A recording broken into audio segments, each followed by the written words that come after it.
ধৈর্য ধারণ করার শক্তি দাও গো মেহেরবান আমায়, দাও গো মেহেরবান। পড়েন, ধৈর্য ধারণ করার শক্তি দাও গো মেহেরবান আমায়, দাও গো মেহেরবান। সবাই বলুন একসাথে, ধৈর্য ধারণ করার শক্তি দাও গো মেহেরবান আমায়, দাও গো মেহেরবান।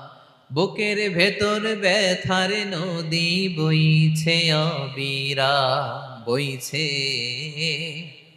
বইছে অবিরাম। পড়ুন, ধৈর্য ধারণ করার শক্তি দাও গো মেহেরবান আমায়, দাও গো মেহেরবান। পড়েন আমিন। আল্লাহ যেন বিপদে আমাদেরকে ধৈর্য ধারণ করার তৌফিক দান করে।